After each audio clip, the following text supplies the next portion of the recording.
Welcome to Hot Takes and Hot Wings, where we react to your hot takes, share some of our own, all while eating some incredibly and increasingly hot wings. My name is Sean Chandler, and this is Sean Chandler Talks About, and I'm joined by my very good friend, Andy King, and today, this is being recorded live in front of an audience.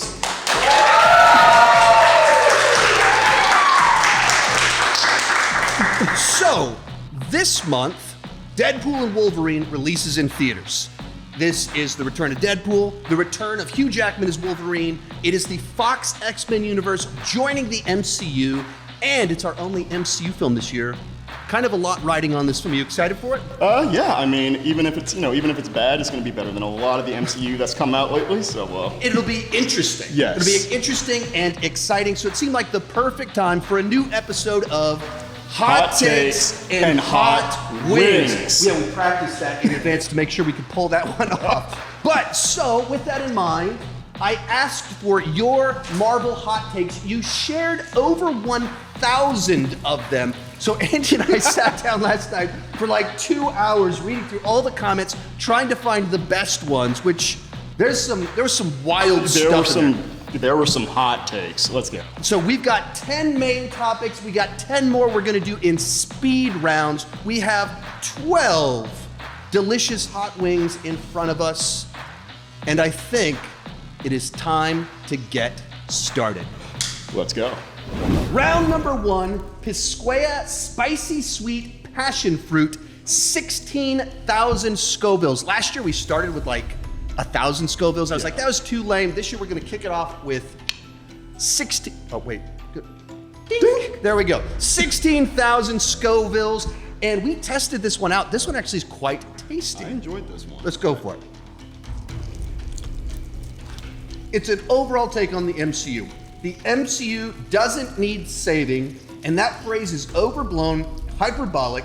The studio has had successful movies since 2019. Misses 2, yes, but come on, chill out, everyone. So, we started a timer? All right, yeah, timer started. All right, so a bunch of YouTubers put out these videos on what's wrong with the MCU. It needs to be fixed. Not that I would ever do that, but many of us have had issues with the MCU post-Endgame, and so his suggestion is it doesn't need to be fixed. Chill out. There's a difference between saying it's dead, right, and saying it's broken, saying it's not as good as it used to be. Of course there have been good movies and TV shows over the last few years, but there have been more misses than there were before. And more importantly, I don't feel it's been as cohesive as it was during the earlier phases. And that's what needs to be fixed. And that's what I mean when I say that. Get back to what it was, a little bit more focus and more consistency in the quality. I mean, I think I'm kind of on the opposite side because you've got the whole multiverse saga, right? So if they're going to do a hard reset, now's probably the time for it. With Kang on the way out, Fantastic Four, and potentially Doctor Doom coming in, it's kind of a good opportunity to reset everything. So, you want the reset? I would entertain it. I wouldn't be mad about it. So we get to like Secret Wars. You're like, let's click reset, clean slate, start over. Run it back. Yeah, that's all right. And you think at that point, you're 20 years in at that point. Yeah. Maybe it's worth it, but I don't think it's dead. I think there are things that need to be fixed. Round 2. This is from the Hot Ones set, Los Calientes Barbacoa. This one is 33,000 Scovilles. This is another one that's quite tasty. Ding.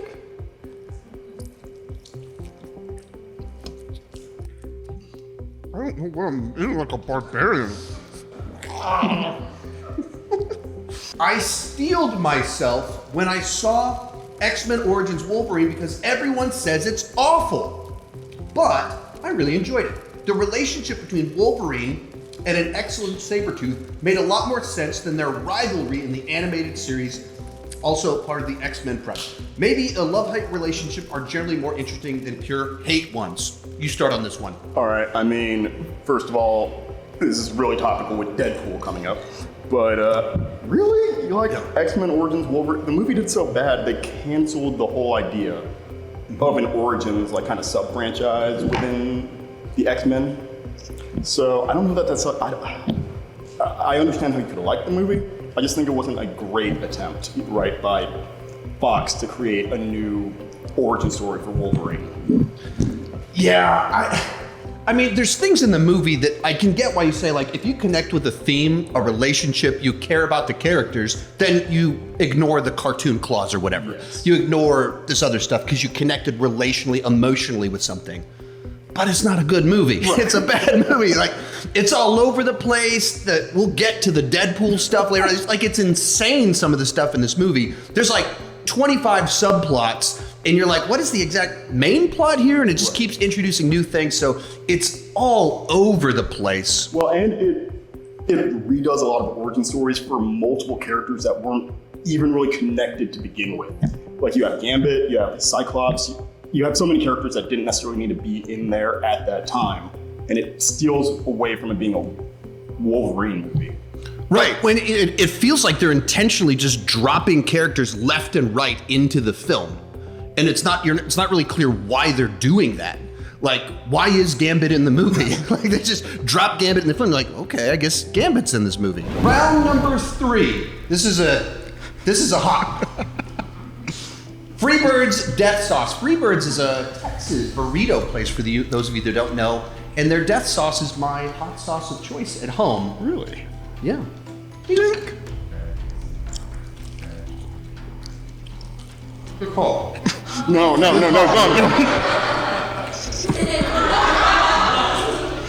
That's all you, man.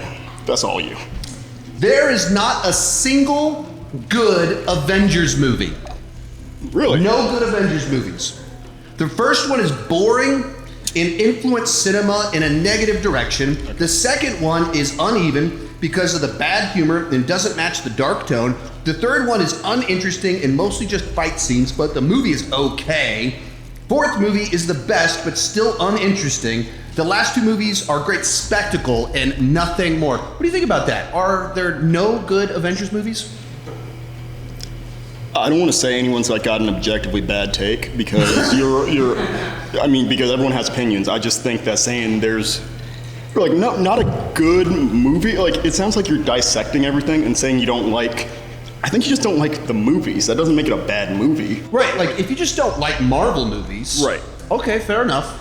Well, but like at some point in time, you have to go, this just isn't for me. Yes. So like Sense and Sensibility, like any of that, Little Women, I can't, like none of it. I can't watch any of it. I don't understand it. It sounds like they're speaking a different language. I don't care at all.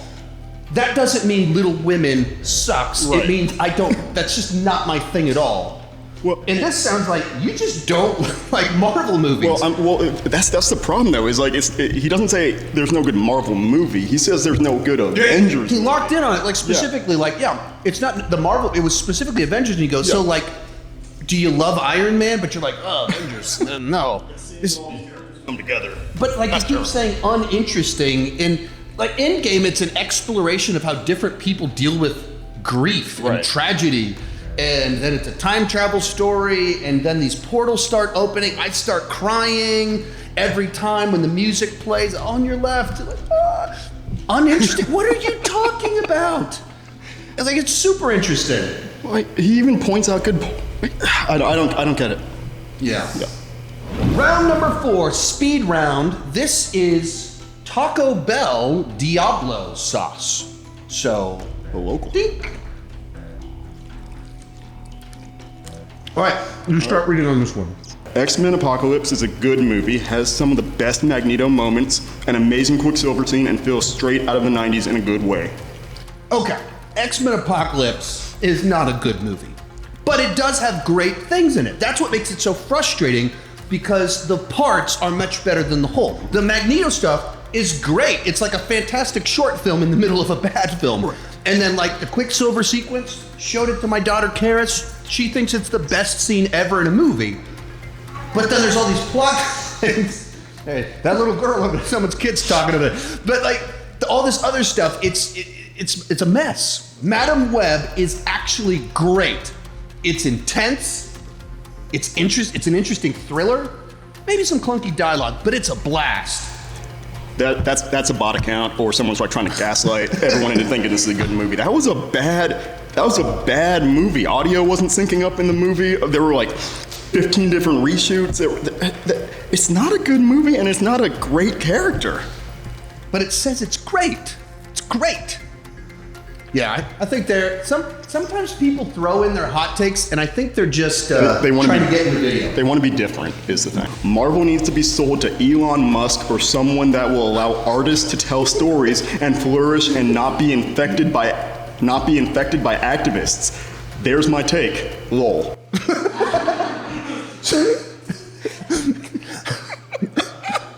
I wish you could A/B test realities, like do my own multiverse, because I want to see that happen. Like Elon Musk, like, I've got an extra 50 billion. I'm gonna buy Marvel, and I'm just gonna do whatever crazy thing with it. Play this out. I would love to see the A/B tested realities of what will Kevin Feige do with it versus like the Elon Musk Marvel Cinematic Universe.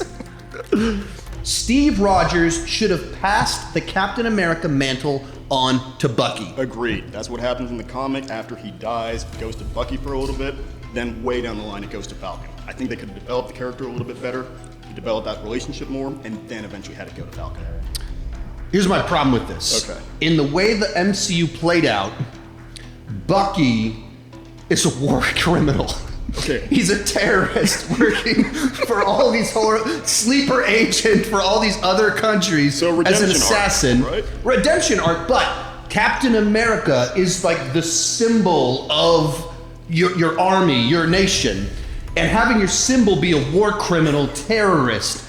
He's just not the right guy, in particular, that soon after. I guess there was a 5-year time gap there, but like that's probably not the best person versus. Do we pick the war criminal or do we pick the celebrated soldier?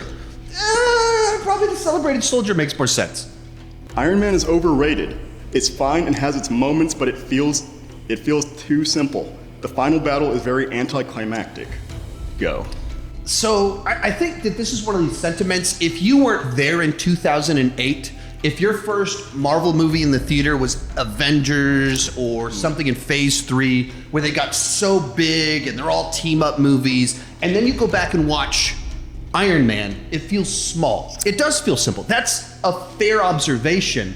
That's exactly why I do think it's one of the better films. It doesn't have the weight of the rest of the MCU. Right. It's not trying to fit into all this other continuity. It's a simple story about this man's like classic hero's journey where he literally goes into a cave and is reborn a new man. It's just iconic, great stuff with, it doesn't have all the shenanigans, but that's what I like about it. Round 5, Bucky's Scorpion Pepper. Now, if you guys haven't been to a Bucky's, it's like a gas station, but man, the bathrooms are awesome. It's a treat. And if you've ever been to a gas station and like almost compulsory buy a barbecue, you're probably at a Bucky's. Yeah. They're incredible. So if you've never been to one, go to a state that has one, and don't go to the mini one. Go to like one that's the size of a mall. Yeah. With seriously, these bathrooms are incredible, and they have hot sauce. In particular, scorpion pepper. Dink. Ah. Can you pass me that scorpion pepper a little bit? A little more? Yeah, just a little bit. That's pretty good. Chug it. Chug it.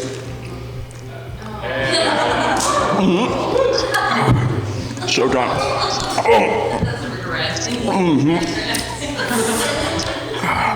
The original X-Men trilogy is a much better adaptation than the 90s X-Men show and X-Men 97. In 97, they feel like a team or an army with Professor X more like a general, though Professor X is hardly in X-Men 97. Right. Suspicious. Rather than a teacher. Also, the students are not present. The original X-Men movies show the X-Men as a true family with Professor X being a teacher to them.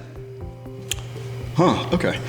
So here's the thing, is that X-Men 97 shows us more grown-up and matured versions of the X-Men that we saw in the original show. Right, so I mean, expecting them to still be treated like kids or children is just unrealistic. There was this animated show called X-Men Evolutions, I think, that came out. That did a really good job of showing them as like teenagers. But I just feel like the mature tone of X-Men 97 and the cohesiveness of the team is like a lot better portrayed because you had the whole 90s show leading up into it. Well, so it specifically says better adaptation. Adaptation can mean a lot of different things. Yeah. You could talk about the individual characters, the teams. The individual characters are adapted dramatically better in X-Men 97, X-Men the Animated Series. Like Cyclops in the movies, he's the other guy. He's like, that loser, why is Jean Grey with him? She should be with Wolverine. Cyclops, the leader of the X-Men, and then they like kill him off screen, like, and his glasses are like there, and then they move on. Well, and this is horrible treatment of one of the best characters. Well, and they talk about Professor X being more like a general, and it's like, no, in X-Men 97, Cyclops is the leader, front and center, and he actually acts like a leader and a general. And he's supposed to be. Yeah, and Professor X, he's gone for a reason. That makes sense. And I'll grant the point that it does miss some of that school feel. Yes. That's true, but pretty much everything else, it's better adaptation, and it's intended to be a pretty direct adaptation. Round 6, Bucky's Carolina Reaper. Another Bucky's. Yeah, back-to-back Bucky's. Let's get it. My mouth is starting to tinkle a little bit, and here we go. Apart from Secret Invasion, I think the MCU doesn't have any truly bad projects. At worst, it's like a 3 out of 5. I, as someone that quite literally am able to do this YouTube thing because of the MCU. Like, that's a life changer for me. I was there opening weekend when Iron Man came out. The only one of these movies I didn't see in the theater was Thor: The Dark World. It wasn't because it's one of the weaker films, it's because I had a newborn baby and was adjusting to life and everything, so missed that one. Excuses. Yeah, I'm sorry, I'm better now. To make up for it, when Karis was born, I left her, the wife, in the theater to go see The Predator, which is a terrible movie. So I picked a bad movie just to stick it to the reality. I'm a terrible person. Anyway, that's a bit of a rabbit trail. All that said, yes. No, there's a number of bad projects. There's a number that they don't work. In particular, recently, their story group's not quite there. Yeah. There's too many people up at the top. The Marvel Parliament that like fiddle with everything. They reshoot everything. Well, you look at early MCU, and each movie had like a different tone, a different director. I mean, they even had different subgenres. Like Ant-Man was a heist movie, But I mean, then you've got Eternals, you've got Thor: Love and Thunder. Man, I'm forgetting some, but there's just been a lot of trash. Yeah, and they feel corporate. They feel like Marvel products. There's just some exceptions from James Gunn, from Ryan Coogler, that they have the director's stamp on them. But so many of the other ones, they feel like just Marvel thing. Yeah. And some of those have been just bad projects, not just Secret Invasion. And I think there was like a college that was teaching like a class on like Marvel movies, and like so it's like gotten so formulaic you can teach a class on it. So yeah, it's just too corporate. Round 7, Bravado Spice Garlic and Arbol Maruga Scorpion. I'm sure I'm mispronouncing these horribly, and I'm pretty sure we got a pretty big jump in the heat here. This is the one that you demanded I include. Oh yeah, well, because this one was kind of good. There it is.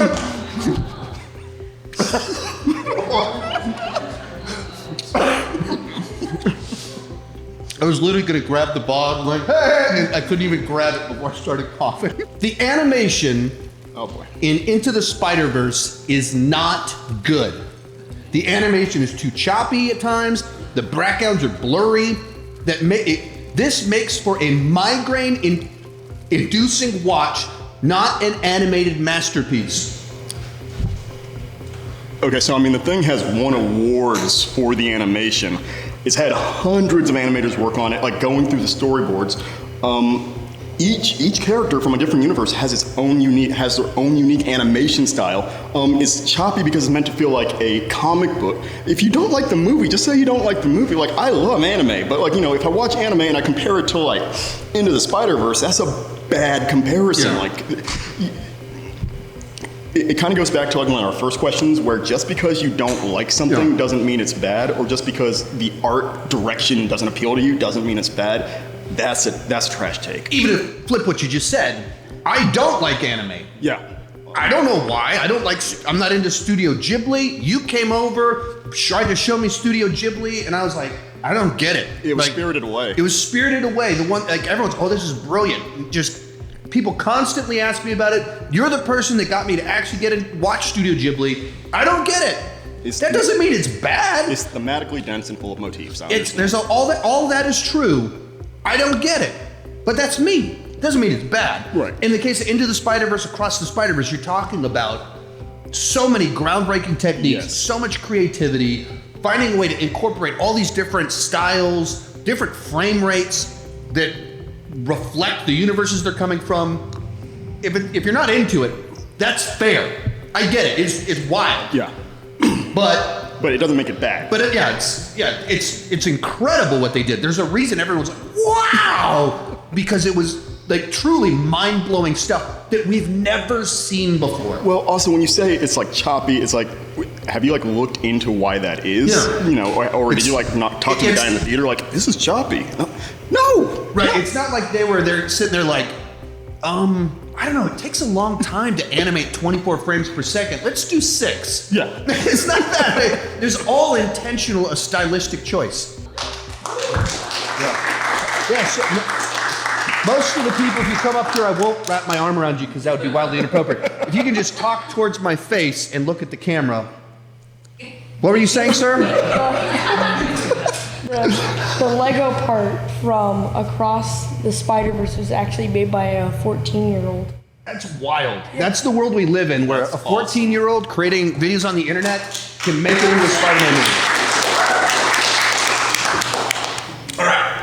But it was choppy. It was choppy, so it's like that kid, like no talent. Round 8, Ginger Goat, Tropic Star. I have the Scovilles again. Okay. 110,000 Scovilles. What were the other ones? We started at 16,000. We are now up to 110,000. Huh. Ding, ding. What? We didn't even. Ding. There we go. That was much better.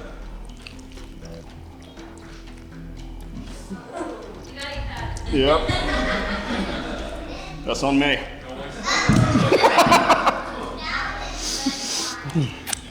Deadpool objectively isn't that good. I think that the novelty of an R-rated X-Men Marvel movie and the raunchy humor overall was what carried it for a lot of people. The main themes of anti-heroism don't carry any substance or meaningful message to me. I feel that the conclusion fails to make a cohesive point. Do you agree that Deadpool fails to make a cohesive point about anti-heroism? What message are you going into? What are you expecting to take away from a Deadpool movie? You know, it's not. I don't know. Like, what's a movie that's got like meanings? It's not Schindler's List. You know, like he's like, what do you like? What takeaway were you expecting? The guy gets chopped in half and has baby legs for like 15. Whoa. That's Spoilers. the second one. Yeah, sorry. That's the second one. So we're talking about the first one. Yeah, I mean, it's a fun movie. You know, it's a comedy. I think the comment's funny because it is such a deep read on the movie of like the themes of anti-heroism doesn't come to a cohesive point. It was like, right, because the movie's the opposite of that. The movie's point is to be irreverent, it's silly, and the simplicity of the story is, once again, its charm. We talked about Iron Man earlier. When you have an era of so many comic book movies that are just so big and they're 3 hours long and there's 20 plot lines and it's global scale and a sky beam and a portal, and then you go back and watch these movies where it's like, it's a revenge story. Well, also, it gets simple. The thing is, you've also talked about, we just said it with like Studio Ghibli films, right? It's like you go into a movie, you're expecting one thing, and it's like, oh, this was deeper than I expected. You know, it's not the type of entertainment I was looking for. You don't go into Deadpool and expect like a bunch of deeper themes and meanings, but I don't know. Maybe that's just me. Maybe I missed the point. Yeah. So I mean, you're right. It doesn't come to a cohesive point, but at the same time, I don't think that was the point of the movie. Round number 9, speed round number 2. On this one, you can't take a drink until you've given your reaction to the question or the hot take you're reacting to. And this is Da Bomb Evolution, 135,000 Scovilles, but also This is just infamously just the worst. Just absolutely brutal, gross stuff. Hey, as long as we're going for it, why don't we just go for it? Yeah, my wing's looking a little dry. Let me see that one. Yeah. You don't want to...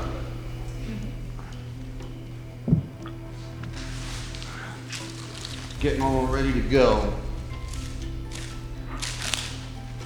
All right. You cannot take a drink until you've reacted to a deal. That's our rule. All right. Whew! Dink! Cowabunga.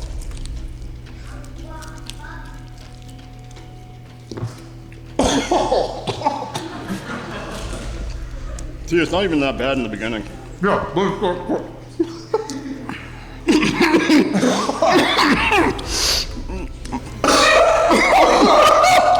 Multiverse of Madness is fantastic, as it feels the most like a horror movie in the MCU, with great directing from Sam Raimi and some of the best sequences in the entire MCU. I genuinely think we were only disappointed with the lack of cameos. Yeah, but the thing is, it's not a cameo movie. It's a superhero movie. It has a lot going for it, but it's got a lot of pieces going for it. It's not a strong movie overall. The basic movie off its cameos is weird, because now it's like you're. But that's what he's saying. Don't do that. He's saying that's what other people do. Oh, I see. Okay, but treating it like a Sam Raimi movie versus like as a Marvel movie. That's all I got to say about that. All right.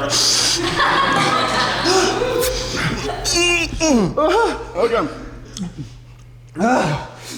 Thor: Love and Thunder is a better film than Thor: Ragnarok, primarily because it maintains an even, consistent tone and is able to lean fully into the goofiness.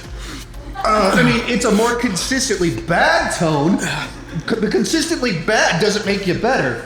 And I would say that Ragnarok does do a balance of the funny and the serious, where it can be hard to know. And it makes me care about Odin and the destruction of everything in the Rainbow Road. Thor and all of his struggles, losing his hammer, but realizing his own value. Okay, that's good. Yep. Okay, go. Oh my, that was terrible. Oh, this one's for you. Spider-Man No Way Home is the saddest movie ever made. I'm not just a Marvel fan, I've seen plenty of sad movies, but I generally feel like what Peter goes through is more emotional than whatever else in other films people go through. Bro, Old Yeller, Schindler's List.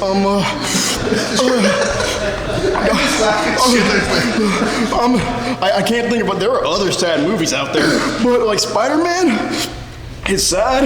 It's got sad stuff. I cried, but I think this dude just hasn't watched a lot of movies, you know, or maybe he's only like watched superhero movies. But that don't be the saddest movie you ever watched. There's one called Grave of the Fireflies that like was so sad. Me and my brother like were laughing after we finished watching it because we were so traumatized we didn't know what to do. Yeah. That was the saddest movie I've ever seen. But Peter Parker didn't get into college. Oh, yeah. Well, all right.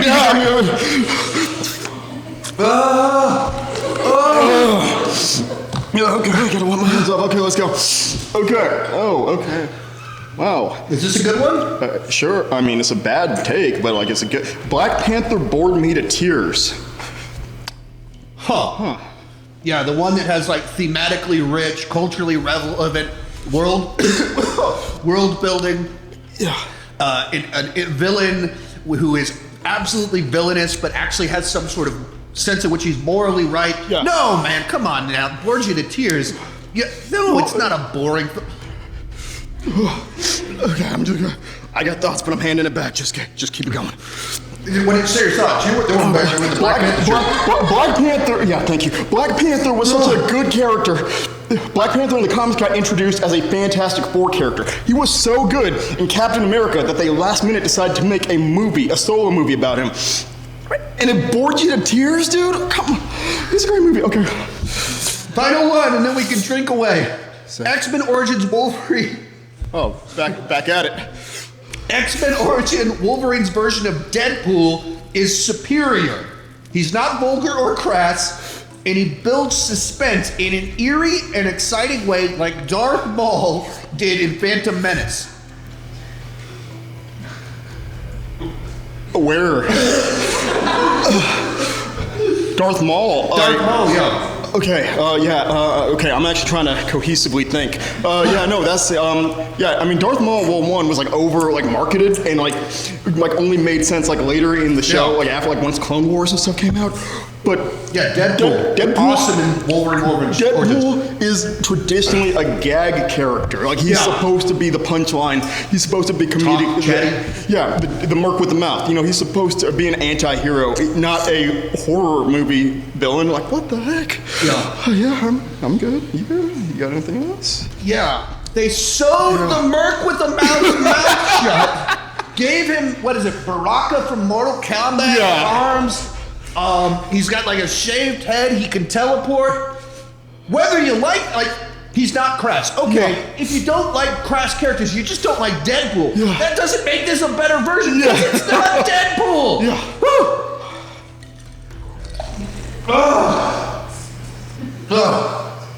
How we doing? Didn't wipe to keep your hand from going crazy? Got a little bit of a milk mustache. You or me? You. Me too? What? No, you're doing great. You got a mustache. Okay. Round number 10. Can't say the name of this one because we're in a church. Donkey kicking Carolina Reaper. This guy right here, 1 million Scovilles. No. No,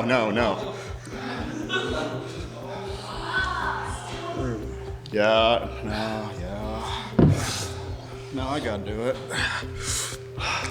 Well, I want to be nice and excited for this next one. It's a juicy one. Oh yeah, Brandon, if you want to bring the bucket up. Bucket me up. We haven't started chugging the milk yet, so we can puke together. Just like old times. Friends who puke together stay together.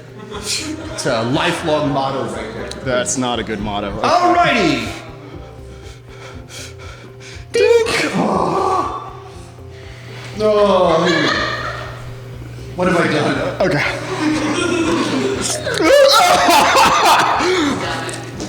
I hit that sweet spot where my lips are like just numb now. Yeah. Don't. No.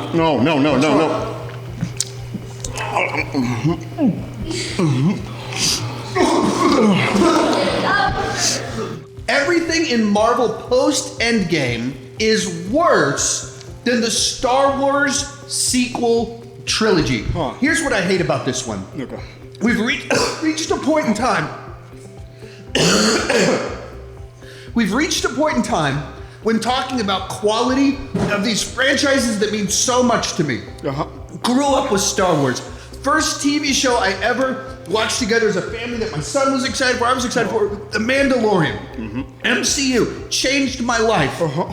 And we're talking about it as, which is the worst? Like, which one has like been destroyed, fallen off, the worst over the last several years? What has Disney done to these franchises that I love? And there's still great things in there. So I don't agree with this at all, but the fact that we're even having the conversation is so very sad. Well, part of the problem too is it's a quantity problem, right?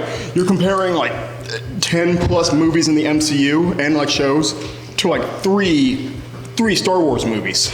So you've got like a lot of highs in like the late stage like MCU, but like some really low lows.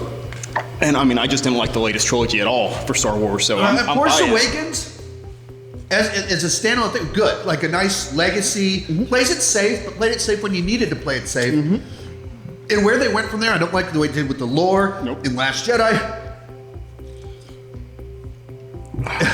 And then Rise of Skywalker was just this insane, like, course correction, lost our mind. It was Rise of Skywalker was just bad fanfic, you know, that was like made by J.J. Abrams as a reaction to The Last Jedi. I always wondered what Palpatine did in his free time. He podcasts. Came back, started a podcast. Just say it in the opening crawl. Cool.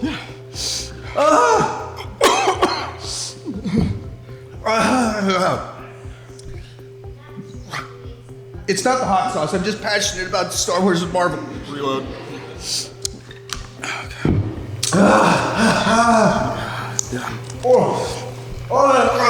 You You want some? I don't know what I want.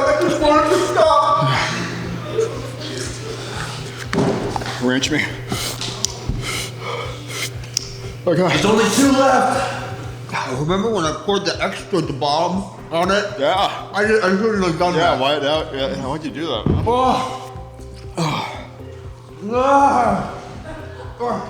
We gotta.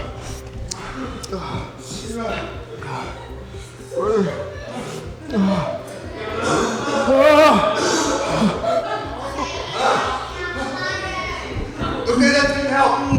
Didn't help. You sure you don't want to hit a tongue swing, dude? Got a few left. All right. Oh, that made it worse somehow.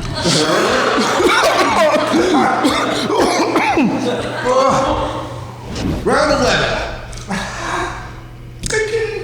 Oh, I just. Round 11. Dawson's Zuzu 7-pot. Oh, why? 620,000 Scoville. What was the last one? $1 million. We went back, so this one should be easier.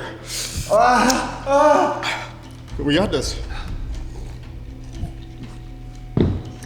Gotta lock in. Why are you eating? Oh wait, dink. Rock and roll. Phases 4 and 5 are better than phases 1 and 2 in the MCU. I think it's been a disappointment in comparison to Endgame. People think that disappointing means bad. I think realistically, phases 4 and 5 have been better than phases 1 and 2. Okay. I mean, but part of the problem is like the nostalgia factor for me. You know, like you said, like going and seeing like Iron Man and it being like a lot better than I expected after, you know, stuff like Spider-Man 3.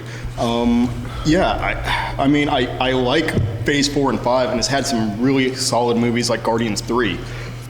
But I mean, just saying overall, if you had to average everything out, right, because of the number of projects, I would say that it's like worse than Phases 1 and 2. Well, one of the things we talked about earlier is that Phases 1, less 2, but in 1, movies had a distinct vibe to them. Mm-hmm. Captain America: The First Avenger feels different. It's in a different time period, has a distinct aesthetic to it. And then you do Thor, and it has its own, they bring in a Shakespearean director to direct it. Mm-hmm. And you watch the current movies, they're all corporate Marvel. Mm-hmm. There's not that cohesiveness of the plot line. Like, where are we going with any of this? There's so many subplots. Like, a hand popped up out of the ground 3 years ago. Shang-Chi was like taken in a portal by Wong. We haven't seen any of these characters in 3 years. We're not going to see them for another 2 years. And so it's just so disjointed. There's no heroes. We don't even know who the only Avenger that we know is MODOK. Yeah. But he died. So he's not even in the Avengers anymore. So there's not cohesive. It's not building towards anything. So no. I mean, you also don't have a strong sense of like the team coming together. In Phases 1 and 2, you're like, oh, it's all coming together. There's going to be a huge payoff. And here it's like, man, like the Guardians just split up. The Eternals they're going to like Celestial Court. Yeah. Celestial Court date or something like that. And they're at a Harry Styles concert or something like that. Harry Styles showed up or something. Mm-hmm. Like, so, I mean, there's more misses. Like, I think there's a lower batting average currently. Yes. I think there's fewer top tier films. Some of these shows are just like, well, the problem just people are tuned out. The problem is like you're expecting like Avengers, right? Like when you watch a show, you're like, oh, Hawkeye, Avenger. Like Miss Marvel, she could be an Avenger. Moon Knight, you see Moon Knight, it's like that's not like an Avenger. Like he's been an Avenger, but you know he's not like typically an Avenger. Yeah. So I think if you're used to like the big, gigantic Marvel, and then you go back and watch Phases 1 and 2, they feel smaller. That's better. Yes. When you're not just trying to outdo yourself, up the ante, it's better. I also miss movies having like subgenres, you know, like you were talking about. Like I said it earlier, Ant-Man being a heist movie. Like I wish that Multiverse of Madness had been more of a horror movie. That would have been awesome. Well, and then even to that point, Multiverse of Madness had 33 rewrites. You listen to the interviews with Elizabeth Olsen, Haley Atwell, they're joking about how they didn't have a script. They were playing scenes, they didn't know who was in the scene. Haley Atwell was like, I didn't know who I was in the scene with because they kept changing it. There were people I thought were in the movie that are not in the movie. And it's that kind of like fiddling with it, reshooting, rewriting, that just feels like you get a corporate project where the directors aren't directors, they're essentially McDonald's managers for a Marvel product. Well, and everything is not tying into the multiverse theme as cohesively as like the Infinity Saga was tying into, like, because you would get like the Tesseract, or you would get the Tesseract, you would get the Power Stone, you would get all these things that like were clear references to Infinity Stones. Yeah. So we're stretching this one out because our mouths have actually cooled down and we're not suffering. Yep. And we're about to go to the last dab, which is pure suffering. We have one wing left. Round 12, final round. This is the Hot Ones Last Dab Apollo. This is a mere 2 million Scovilles. If I can see the bottle real quick. Yes, sir. No, dude, don't do that. Let me shake it up first. Okay.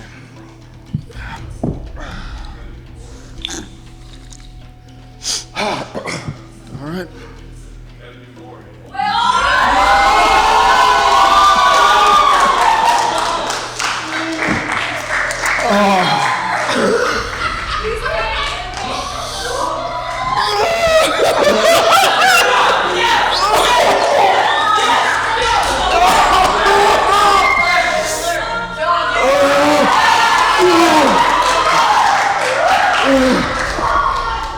I still gotta eat my wing.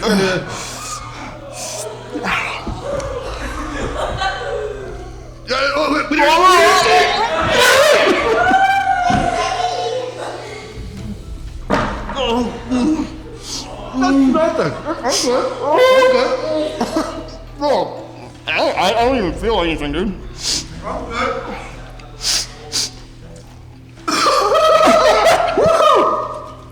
The X-Men cinematic universe is better overall than the MCU. With X-Men coming over, this is a good final question. Both Days of Future Past and Logan are better than anything in the MCU. Days of Future Past absolutely nails the X-Men. Logan absolutely nails Wolverine. And being honest, it's the best movie about the concept of immortality in general I've ever seen. Even the lows in the franchise, Origins Wolverine, aren't terrible and honestly are more watchable than a good chunk of what Marvel has released since Endgame. Okay, so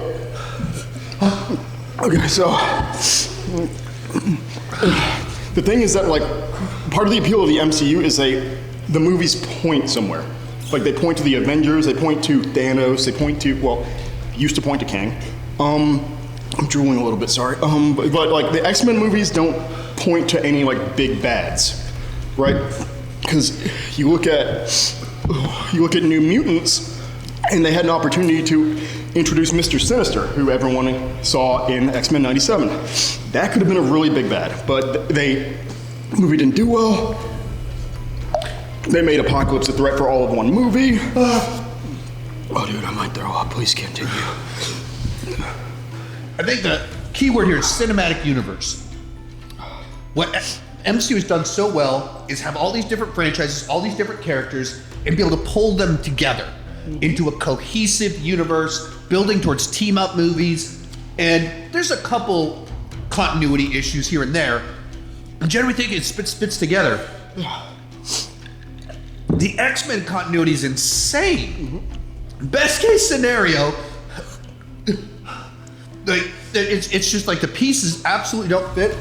I mean, one thing. Just play out the ages of the first class set of films where 30 years pass and they've aged 2 years and they don't do anything to age up Michael Fassbender. He looks like a hot 35-year-old, not a 60-year-old man. Like the fucking sun!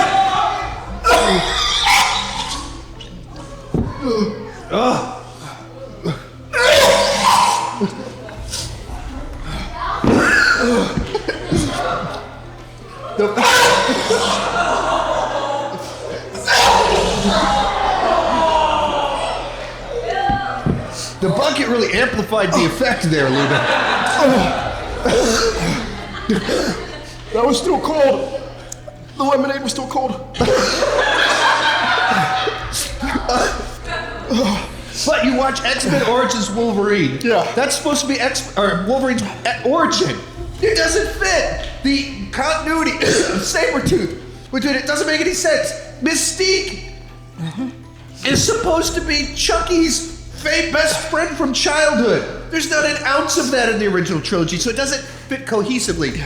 So, like, as a franchise, it has like some because it's just trying to tell the best stories. They play around with it. There's a lot of fun that can be had. But as a cinematic universe, I think it struggles. Just probably on that level. Yeah. I just want to keep chugging the lemonade. Yeah, me too. But there's not a lot more room for it to go down. I mean, I've got some. I'll take yours. So that was Hot Takes and Hot Wings Marvel Edition. If you enjoy this type of video, we did one of these last year. Actually, we did a couple of these last year. Another one right here in this room, talking about Star Wars Hot Takes. You can check them out, and I don't even know where the playlist will be on the screen right now. You can check out Andy's channel where? King's Comics. And thank you so much for watching, and keep talking movies and TV too much. Bye-bye.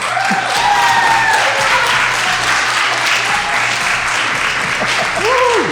Oh, didn't do that.